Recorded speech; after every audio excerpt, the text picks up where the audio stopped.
আসসালামু আলাইকুম সুপ্রিয় দর্শক, আশা করি আপনারা সবাই ভালো আছেন। দর্শক বন্ধুরা, আজকে আমরা চলে আসছি নেত্রকোনা মদন কুটুরিকোনা গ্রামে। আর আজকে আমরা চলে আসছি কুটুরিকোনা একজন বিখ্যাত হাঁস মালিকের খামারে, যার নাম হচ্ছে কাদের ভাই। কাদের ভাই জনতা হাঁসের খামারের মালিক। কাদের ভাইয়ের জনতা হাঁসের খামারে রয়েছে 1 মাসের বয়সের বাচ্চা রয়েছে, এবং উনি এখানে আবদ্ধ অবস্থায় পুকুরের মধ্যে প্রায় 1000 হাঁস লালন পালন করতেছেন। তো আজকে অভিজ্ঞ কাদের ভাইয়ের সাথে কথা বলে জানবো 1000 হাঁস আবদ্ধ অবস্থায় লালন পালন করলে প্রতি মাসে কেমন টাকা খরচ হবে, এবং কত টাকা পুঁজি ইনভেস্টমেন্ট করে কেমন টাকা প্রতি মাসে ইনকাম করা যাবে। এবং কাদের ভাই কিন্তু বিভিন্ন বয়সের হাঁস লালন পালনের পাশাপাশি বিভিন্ন বয়সের হাঁস বিক্রি করে থাকেন। তো আপনারা কেউ যদি কাদের ভাইয়ের কাছ থেকে হাঁসের বাচ্চা সংগ্রহ করতে চান, কীভাবে সংগ্রহ করতে পারবেন, এই সব বিষয়ে কথা বলবো কাদের ভাইয়ের সাথে। তো পুরোটা আয়োজন জুড়ে আপনারা আমাদের সাথে থাকুন। আপনাদের সাথে আছি আমি সাইফুল ইসলাম। আসসালামু আলাইকুম কাদের ভাই। ওয়ালাইকুম সালাম। কাদের ভাই কেমন আছেন? আলহামদুলিল্লাহ ভালো আছি, আপনি কেমন আছেন? আলহামদুলিল্লাহ আমিও ভালো আছি। আরও ভালো লাগতেছে আপনার সুন্দর হাঁসের খামারটা দেখে। এখানে আমরা অসংখ্য বড় হাঁস দেখতে পাচ্ছি, এবং এগুলোর পাশেই প্রচুর হাঁসের বাচ্চাও রয়েছে। বর্তমানে আপনার খামারে হাঁস রয়েছে কতগুলো? হাঁস আছে প্রায় 30-এর মতন। 30,000-এর মতো। জি। আচ্ছা, আমরা এখন একটা পুকুরের পাড় দাঁড়িয়ে আছি। এখানে আবদ্ধ অবস্থা কতগুলো হাঁস লালন পালন করতে? এদিকে আবদ্ধ অবস্থা 1000 পিস হাঁস আছে। 1000 পিস। 1000 এগুলো হচ্ছে প্যারেন্টস হাঁস। প্যারেন্টস হাঁস। এখানে যে হাঁসগুলো দেখতে পাচ্ছি এগুলো কি জাতের হাঁস?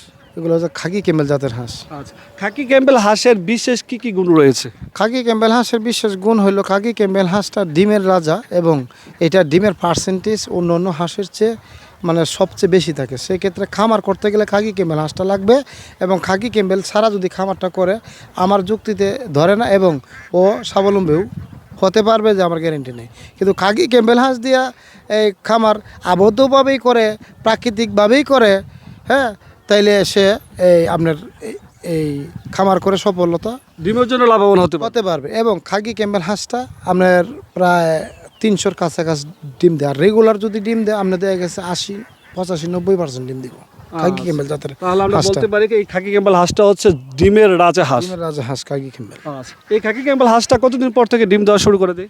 খাকি ক্যাম্বেল হাঁসটা ডিম দেওয়া শুরু করে 5 মাস বয়স থেকে। আচ্ছা, আমরা আপনার এখানে 1000 হাঁস দেখতে পাচ্ছি। 1000 হাঁস যদি কেউ আবদ্ধ অবস্থা হাঁস লালন পালন করে, আপনি যদি আমাদেরকে বলতেন 1000 হাঁস লালন পালন করতে কেমন টাকা পুঁজি ইনভেস্টমেন্ট করতে হবে?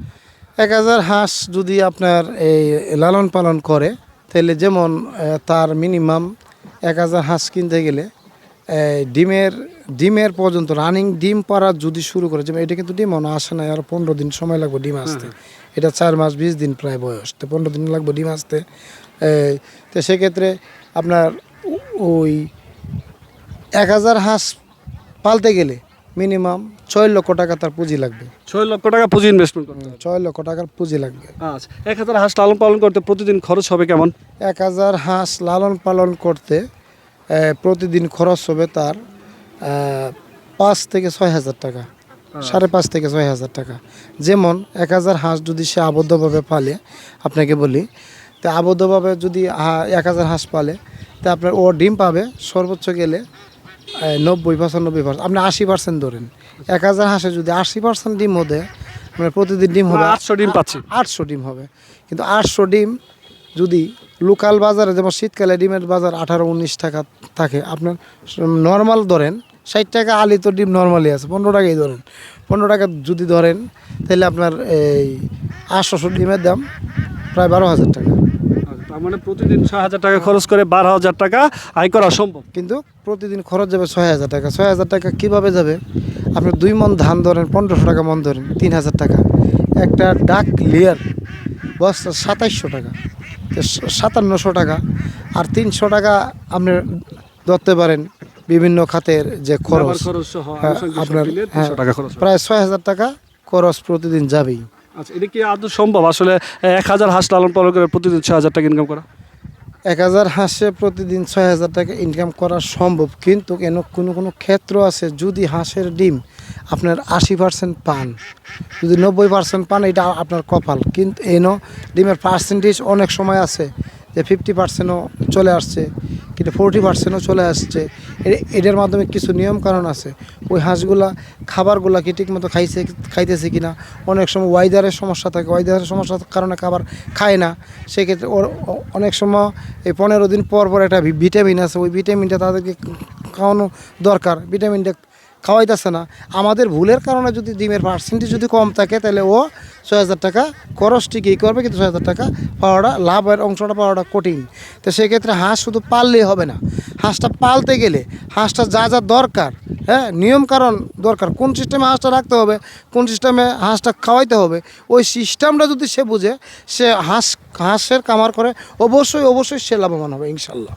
আচ্ছা, তাহলে তো আমরা বলতে পারি একজন খামারে যদি প্রপার 1,000 হাঁস লালন পালন করতে পারে এবং হাঁস লালন পালন বুঝে, সেক্ষেত্রে 1,80,000 টাকা ইনকাম করা সম্ভব প্রতি মাসে। 1,80,000 টাকা প্রতি মাসে আয় করা সম্ভব যদি ডিমের পার্সেন্টেজ ঠিক থাকে। যদি ঠিক না থাকে তাহলে কম বেশ হবেই। আচ্ছা, কাদের ভাই, আপনি যদি আমাদেরকে বলতেন 1,000 খাকি ক্যাম্পেল হাঁস যদি কেউ লালন পালন করে, একদম ডিম পাড়া আগ পর্যন্ত একটা হাঁসকে কয়টা ভ্যাকসিন করা লাগে? একটা হাঁসের ডিম পাড়া পর্যন্ত 4টা ভ্যাকসিন করা লাগে। প্রথমে 2টা ডাক পেলে, দ্বিতীয়ত 2টা ডাক কলেরা। তো আর আরেকটা আছে, এই 4টা ভ্যাকসিনের 15 দিন পর আবার কৃমির ওষুধ খাওয়ানো হবে, যাতে হাঁসটা যখন প্রাথমিক অবস্থায় ডিম চলে আসবে, ভিতরে যদি কৃমিটা থেকে যায় তাহলে ডিমের সময় ওই হাঁসটা আবার অসুখ বিসুখের মতো পড়তে পারে। যদি কৃমির বীজগুলা মারতে পারে তাহলে ডিমের সময় হাঁসটারে কোনো রোগে আক্রান্ত করতে পারবে না।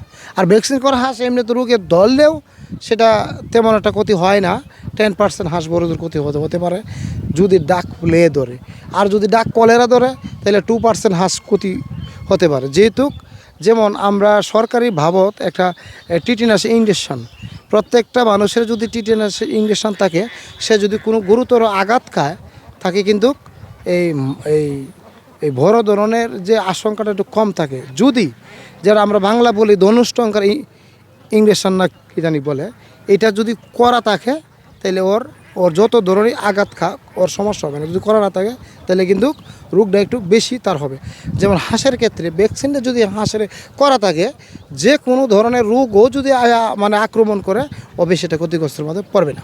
আচ্ছা, আপনার এখানে তো 1 মাসের বয়সের হাঁস রয়েছে এবং রানিং ডিম পাড়া হাঁস রয়েছে। আপনি যদি বলতেন ডিম পাড়া আগ পর্যন্ত একটা হাঁসকে কী কী খাবার দেওয়া হয়ে থাকে এবং ডিম পাড়ার পরে কী কী খাবার দেওয়া হয়ে থাকে? ডিম পাড়া আগ পর্যন্ত যদি মনে করেন একটা হাঁসের বাচ্চা যদি দিয়ে শুরু করেন, যেমন ওখানে ডিম পাড়া পর্যন্ত হাঁসের বাচ্চা যদি কেউ পালে, প্রাথমিক অবস্থা 15 দিন ব্রডিংটা করতে হবে ভালোভাবে, লাইট বোর্ডার টোডার ধরে ভালোভাবে ব্রডিংটা করতে হবে। প্রাথমিক অবস্থা তার স্টার্টার খাবার আছে, গুঁড়া খাবার, ওই গুঁড়া খাবারটা খাওয়াইতে হবে 1 সপ্তাহ থেকে 10 দিন।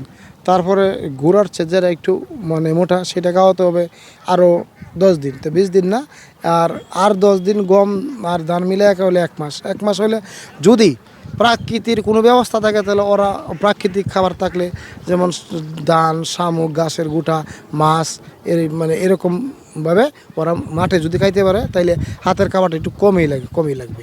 তো এইভাবে যদি ওটার বয়স যখন 1 মাস হবে তখন একটা ভ্যাকসিন লাগবে ডাক প্লে, ওটার বয়স যখন 45 দিন হবে তখন আরেকটা ভ্যাকসিন লাগবে ডাক প্লে বুস্টার, ওটা যখন 75 দিন থেকে 80 দিন বয়স হবো ওটার একটা ভ্যাকসিন লাগবে ডাক কলেরা, এটা যখন 100 দিন 105 দিন বয়স হবো তখন একটা ভ্যাকসিন লাগবে ডাক কলেরা বুস্টার, এটা যখন 120 দিন বয়স হবো তখন এটাকে একটা কৃমির ওষুধ খাওয়ানো হবে, যার ফলে ডিম পাড়ার আগ পর্যন্ত এই কাজটাই করতে হবে। কাজী ভাই, আপনি তো হাঁস লালন পালনের পাশাপাশি বিভিন্ন বয়সের হাঁস বিক্রিও করে থাকেন। বর্তমানে আপনার খামার থেকে কোন বয়সের হাঁস কী দামে পাওয়া যাবে? আমার কাছে ব্রোডিং করার বাচ্চা আছে, মনে করেন এই ব্রোডিং কমপ্লিট, এই 10 থেকে 12 দিন বয়স, 20 দিন, 25 দিন, 1 মাস, যেটা চাই এটা দেওয়া যাবে। আর হাঁসের ক্ষেত্রে মনে করেন 3 মাস, 4 মাস, 5 মাস রানিং ডিম সম্পূর্ণই আছে, দেওয়া যাবে একেবারে 0 পর্যন্ত 1 দিনের বাচ্চা ধরে। আচ্ছা কাদের ভাই, আপনার সাথে কথা বলা আমার খুবই ভালো লেগেছে। আমরা চাই আপনার কাছ থেকে যদি আমার কোনো দর্শক বন্ধুরা হাঁস নিতে চায় এবং হাঁসের বাচ্চা নিতে চাই, অবশ্যই তাদেরকে ভালো মানের হাঁস দিয়ে সহযোগিতা করবেন, সেই প্রত্যাশা ব্যক্তি করে আজকের মধ্যে বিদায় নিচ্ছি। ভালো থাকবেন, আসসালামু আলাইকুম। ওয়ালাইকুম সালাম। ঠিক আছে, আপনি ভালো থাকবেন, সুস্থ থাকবেন, আমার জন্য এবং আমার খামারের জন্য দোয়া করবেন। আসসালামু আলাইকুম।